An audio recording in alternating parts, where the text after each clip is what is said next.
Hello guys, welcome to my YouTube channel. तो जैसा कि मैं आप लोगों के सामने ले करके आ गया हूँ टॉक्सिकोलॉजी का थर्ड सीरीज़। ठीक है, हम लोगों ने टॉक्सिकोलॉजी शुरू किया। ठीक है, पहला दूसरा सीरीज़ हम लोगों ने कंप्लीट कर दिया। ठीक है, अब हम लोग थर्ड पे आ चुके हैं। ठीक है, अब हम थर्ड में हम देखेंगे हमारा मेन टॉपिक ऑफ डिस्कशन जो होने वाला है इस लेक्चर में, थर्ड सीरीज में, वो होने वाला है यूनिवर्सल एंटीडोट और चिलेटिंग एजेंट। देखो होता क्या है यूनिवर्सल एंटीडोट। एंटीडोट जो होता है, एक्चुअली एंटीडोट जो होता है वो क्या करता है, तुम्हारे पॉइजन के जो इफेक्ट है उसको क्या करता है, क्या करता है, न्यूट्रलाइज करता है। ठीक है, न्यूट्रलाइज द इफेक्ट ऑफ क्या, neutralize the effect of poisoning. यानी क्या करता है, सीधी भाषा में हम क्या करेंगे कि एंटीडोट जो होता है वो न्यूट्रलाइज करता है पॉइजनिंग को।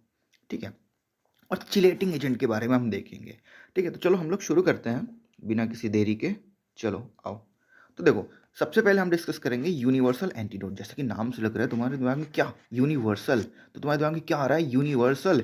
यूनिवर्सल मतलब हर जगह, हमेशा, हर जगह। यानी कि मोस्ट ऑफ द पॉइजनिंग में हम जो एंटीडोट यूज करेंगे उसे हम यूनिवर्सल एंटीडोट कहेंगे। ठीक है, ठीक है, समझ में आ रहा है। मोस्ट ऑफ द पॉइजनिंग में हम जो यूज करेंगे एंटीडोट उसे हम क्या कहेंगे, यूनिवर्सल एंटीडोट। ठीक है, अब देखो जैसा कि मैंने तुम्हें बताया था ना कि गैस्ट्रिक लवाज में हम लोग एंटीडोट यूज़ करते हैं। तो ये जो यूनिवर्सल एंटीडोट है ना, तुम गैस्ट्रिक लवाज जो लवाज फ्लूइड है उसी में तुम डाल करके तुम यूज़ करोगे। करता क्या है, used in gastric lavage to neutralize the poisoning, यानी पॉइजनिंग जो है उसको तुम न्यूट्रलाइज करने के लिए तुम यूनिवर्सल एंटीडोट देते हो। तो देखो इसको याद करने का बड़ा आसान सा ट्रिक होता है, एटीएम मशीन। ठीक है, जो पैसे निकालने जाते हो ना एटीएम मशीन में, तो वही एटीएम मशीन, एटीएम। तो कोई तुमसे पूछे यूनिवर्सल एंटीडोट हम किसे कहते हैं, होता क्या है इसमें, तो तुम कहोगे कि भैया यूनिवर्सल एंटीडोट जो होता है वो तीन कंपोनेंट से मिलकर बना हुआ है, ए टी एम। क्या कहेंगे, ए टी एम। ए से एक्टिवेटेड चारकोल, टी से तुम्हारा आता है टैनिक एसिड, एम से आता है तुम्हारा मैग्नीशियम ऑक्साइड। ठीक है, एक्टिवेटेड चारकोल, टैनिक एसिड और मैग्नीशियम ऑक्साइड। ठीक है, अब देखो इससे तुमसे पूछता है कि इसका कितना कितना रेशियो होता है। ठीक है, तो याद कर लो 211, 211।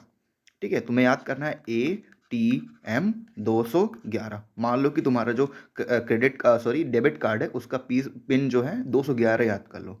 ठीक है, यानी कि तुम्हारे डेबिट कार्ड का जो पिन है वो याद कर लो 211, याद कर लो ऐसे ही। ठीक है, तो तुम्हारा क्या हो जाएगा, ए टी एम 211, 2:1:1, ये रेशियो तुमसे पूछता है।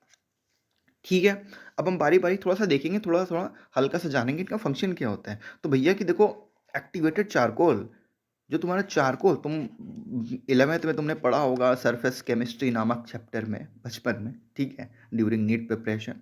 ठीक है, तो चारकोल क्या करता था, तुम्हारा एडजॉर्प्शन करता था ना, एडजॉर्प्शन।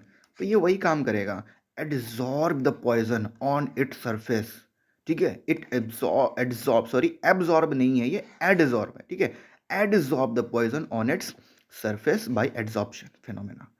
ठीक है, जो सरफेस फिनोमेना तुम लोग पढ़ते थे सरफेस केमिस्ट्री में क्लास 11th में, वही चीज़ है।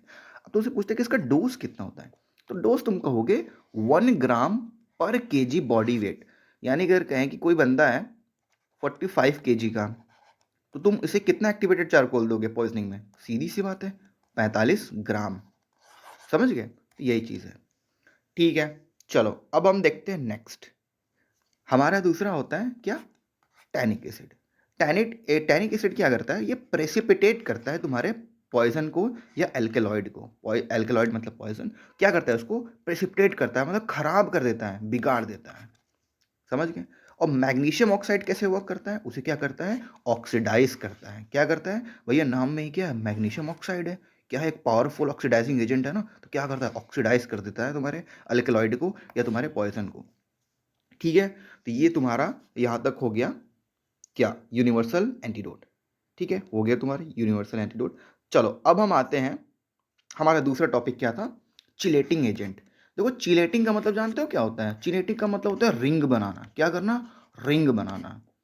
समझ में आ रहा है, रिंग बनाना। तो देखेंगे ये होता क्या है, चिलेटिंग एजेंट हम यूज किस में करते हैं, हैवी मेटल पॉइजनिंग में। याद रखो, हैवी मेटल पॉइजनिंग में हम चिलेटिंग एजेंट यूज करते हैं। ये करता क्या है ये करता क्या है, ये तुम्हारा कॉम्प्लेक्स बना लेता है हेवी मेटल के साथ और इनहिबिट करता है उस हेवी मेटल को हमारे बॉडी के सेल रिसेप्टर से बाइंड करने के लिए। कुछ इस प्रकार से होगा, मान लो तुम्हारा ये कोई लेड है, मान लो, ठीक है, लेड है, तो क्या करेगा, चिलेटिंग एजेंट इसको क्या करेगा, घेर लेगा, रिंग बना देगा, उसके अराउंड रिंग बना देगा। अब भैया जब ये रिंग बना दिया है तो ये जो लेड है तुम्हारा, ये मान लो तुम्हारे सेल के, ठीक है, सेल के रिसेप्टर से क्या करेगा, बाइंड कर पाएगा, नहीं बाइंड कर पाएगा, नहीं बाइंड कर पाएगा, तो इसका इफेक्ट दिखेगा, नहीं भैया नहीं दिखेगा। तो बस चिलेटिंग एजेंट उसी तरीके से काम करते हैं, ठीक है। हैवी मेटल पॉइजनिंग में हम यूज करते हैं, ठीक है। क्या करते हैं ये हैवी मेटल के अराउंड क्या करते हैं, कॉम्प्लेक्स बना लेते हैं, रिंग बना लेते हैं, form complex with heavy metal and inhibit it to bind with receptors. समझ गए, ठीक है। तो अब हम बारी बारी देखेंगे, हमारे पास दो चार चिलेटिंग एजेंट्स हैं, मोस्ट कॉमनली तुमसे पूछे जाते हैं वाइवा में भी, और हाँ शॉर्ट नोट्स में भी आ सकते हैं। तो ठीक है, उसमें से सबसे ज़्यादा जो इंपॉर्टेंट चिलेटिंग एजेंट होता है ना, उसे हम कहेंगे बाल, BAL, बाल। इसका फुल फॉर्म होता है ब्रिटिश एंटी लेविसाइड। क्या होता है, ब्रिटिश एंटी लेविसाइड। इसे हम डाइमर कैप्रोल के नाम से भी जानते हैं। क्या, डाइमर डाइमर कैप्रोल के नाम से भी जानते हैं। और इसे दिया कैसे जाता है भैया, कैसे दिया जाता है, इंट्रामस्कुलर IM इंजेक्शन के थ्रू देते हैं। तो भैया ये काम कैसे करता है, देखो, इसके पास ना कोई तुमसे पूछे कि बॉल बॉल ब्रिटिश एंटीलेविसाइड जो चिलेटिंग एजेंट है, इसका तुम क्या मैकेनिज्म बताओ, ठीक है, मैकेनिज्म बताओ कि कैसे काम करता है, तो तुम कहोगे कि भैया इसके पास दो अनसेचुरेटेड SH ग्रुप होंगे, सल्फ हाइड्रल ग्रुप होंगे। क्या होंगे, दो अनसेचुरेटेड सल्फ हाइड्रल ग्रुप होगा। अब ये क्या करेगा, ये सल्फ हाइड्रल ग्रुप क्या करेगा, ये तुम्हारे हैवी मेटल को घेर लेगा। क्या करेगा, ये दो सल्फ हाइड्रल ग्रुप जो होता है, ये तुम्हारे हैवी मेटल जो तुम्हारे अंदर आया है, तुम्हारे बॉडी के अंदर आया है पॉइजनिंग करने, वो क्या करेगा, उसको क्या करेगा, घेर लेगा और रिंग बना देगा, रिंग बना देगा। फिर क्या होगा भैया, अब जो मेटल था जो पॉइजनिंग करने वाला था, अब वो घिर चुका है। कहते नहीं है कि हाँ पुलिस ने तुमको चारों तरफ से घेर लिया है, तुम कहीं भाग नहीं सकते हो, बस कुछ इसी तरीके से होता है, ठीक है। ये जो तुम्हारा बाल है या कोई भी चिलेटिंग एजेंट जो होता है, वो क्या करता है, वो तुम्हारे हैवी मेटल को क्या करता है, घेर लेता है, कैप्चर कर लेता है, ठीक है, कैप्चर कर लेता है, घेर लेता है, पकड़ लेता है चारों तरफ से। तो बस वही चीज़ है। बाल के अंदर क्या होता है, इसके अंदर दो अनसैचुरेटेड सल्फ हाइड्रल ग्रुप होते हैं जो हैवी मेटल को क्या करते हैं, घेर लेते हैं, कॉम्प्लेक्स बना लेते हैं, और हैवी मेटल को क्या करते हैं, हमारे बॉडी के रिसेप्टर से बाइंड करने के लिए रोक देते हैं। समझ गए, इतना समझ में आ गया, ठीक है। अब देखो, अब देखो जो कॉम्प्लेक्स बनता है ना तुम्हारा, क्या, ब्रिटिश एंटीलेविसाइड बाल और प्लस जो हैवी मेटल है, इनका जब रिंग बनता है, रिंग बनता है या रिंग कॉम्प्लेक्स जो बनता है, रिंग कॉम्प्लेक्स जो बनता है वो क्या होता है, वो बहुत ज़्यादा स्टेबल होता है। क्या होता है, बहुत स्टेबल होता है, और यूरिन के through as it is excrete होता है, ठीक है, स्टेबल होता है और हमारे यूरिन के थ्रू एक्सक्रीट होता है। देखो कोई तुमसे पूछे कि तुम बाल किस किस पॉइजनिंग में कर सकते हो, तो कहोगे कि हाँ बाल हम बहुत सारे पॉइजनिंग में दे सकते हैं, ठीक है, आर्सेनिक पॉइजनिंग में भी दे सकते हैं, लेड पॉइजनिंग में भी दे सकते हैं, कॉपर पॉइजनिंग में भी दे सकते हैं, मरकरी पॉइजनिंग में भी दे सकते हैं, थैलियम पॉइजनिंग में भी दे सकते हैं, एंटीमनी पॉइजनिंग में भी दे सकते हैं, ठीक है।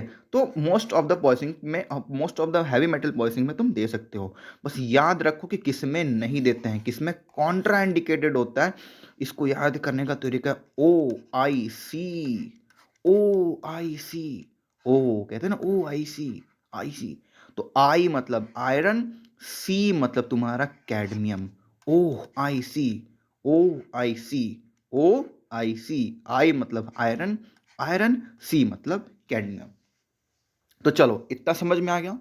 अब देखते हैं, अब देखते हैं हम, हमारे पास दो जो दूसरा चिलेटिंग एजेंट है, वो तुम्हारा क्या है, बचपन का पढ़ा हुआ कॉम्प्लेक्स है, कोऑर्डिनेशन कंपाउंड, याद है, कोऑर्डिनेशन कंपाउंड पढ़ते थे, EDTA, इथाइलिन डाई अमीन टेट्रा एसीटेट, याद है कुछ, तो वही ये EDTA जो है, ये हम किस पॉइजनिंग में यूज कर सकते हैं, ये हम यूज करते हैं लेड पॉइजनिंग में, ठीक है। जब हम लेड पॉइजनिंग देखेंगे तो उसमें भी EDTA का नाम आएगा, ठीक है। अब देखो पेनिसिलामिन, पेनिसिलामिन जो होता है ये तुम्हारे कॉपर पॉइजनिंग में यूज होता है। क्या होता है, कॉपर पॉइजनिंग में यूज होता है। और देखो डेफेरियोक्सामिन, डेफेरियोक्सामिन, ठीक है, ये किस पॉलिशिंग में यूज़ किया जाता है? आयरन पॉलिशिंग में यूज़ किया जाता है। ठीक है, तो तुम्हें बस इतना जान लो कि EDTA जो है लेड पॉलिशिंग में यूज़ करते हैं, पेनिसिलामिन क्या कॉपर पॉलिशिंग में यूज़ करते हैं, डिफेरियोक्सामिन आयरन पॉलिशिंग में यूज़ करते हैं। ठीक है, तो कभी कभी क्या होता है कि शॉर्ट नोट आ जाता है चिलेटिंग एजेंट पे, तो तुम्हें लिखना होगा। ठीक है, इतना तुम्हें लिखना होगा। बाल से शुरू करोगे। ठीक है, हाँ, बाल के बारे में थोड़ा सा लिखना पड़ेगा तुम्हें। डाइमर कैप्रोल होता है, ठीक है, इंट्रामस्कुलर इंजेक्शन देते हैं। ठीक है, इसका मैकेनिज्म कभी कभी आता है, तो लिख दोगे तो अच्छे मार्क्स तुम्हें मिल जाएंगे। ठीक है, फिर उसके बाद ये हमने देखा, EDTA देखा, पेनिसिलामिन देखा, ठीक है, डेफेरियोक्सामिन देख लिया। ठीक है, अब इसके बाद एक लास्ट हमारा बचता है जिसका कि नाम होता है DMSA। ठीक है, क्या होता है? DMSA 2,3 dimercaptosuccinic acid. बस नाम जान लो, DMSA क्या? DMSA 2,3 dimercaptosuccinic acid. ये भी हम बहुत सारे पॉलिशिंग में भी दे सकते हैं। तो ठीक है, तुम ये तो कुल मिलाकर के हमारे पास 5 चिलेटिंग एजेंट हैं। 5 चिलेटिंग एजेंट हैं जिनके कि तुम्हें नाम पता होने चाहिए। ठीक है, नेम पता होना चाहिए। ठीक है, और कौन से पॉइजन में दिए जाते हैं, कौन से पॉइजनिंग में दिए जाते हैं। ठीक है, और स्पेसिफिकली तुम्हें बाल के बारे में थोड़ा सा लिटिल बिट एक्स्ट्रा जानना पड़ेगा, जो कि मैंने वीडियो में सब कुछ बता दिया है। उससे बाहर तुम्हें कुछ भी नहीं जानना है बाल के बारे में। ठीक है, तो चलो इसी के बाद ये हमारा लेक्चर कंप्लीट हो गया। काफ़ी छोटा लेक्चर था, ज़्यादा टाइम नहीं लगा। ठीक है, तो ऐसे ऐसे शॉर्ट नोट्स जो है, ठीक है, ऐसे एज इट इज़ आ जाते हैं शॉर्ट नोट्स के फॉर्म में, या तुमसे वाइवा में पूछ लिया जाता है। ठीक है, तो ज़्यादा टेंशन नहीं लेने का, बस वीडियो एक बार देखो अच्छे से। ठीक है, PDF नोट्स तुम्हें मिल जाएगा। ठीक है, मेरे टेलीग्राम, ठीक है, टेलीग्राम ग्रुप से मिल जाएगा, उसे डाउनलोड कर लेना। ठीक है, अगर चाहो तो तुम नोट्स खुद का भी बना सकते हो, वैसे बना लोगे तो बेटर रहेगा, याद रहेंगी तुम्हें। ठीक है, तो चलो, थैंक यू सो मच इतना टाइम देने के लिए। ठीक है, मिलते हैं दोबारा नए लेक्चर में। ठीक है, सीरीज 4 के साथ। बस क्या करो तुम, सब्सक्राइब कर लो यार इस चैनल को। ठीक है, thank you so much, tata bye bye.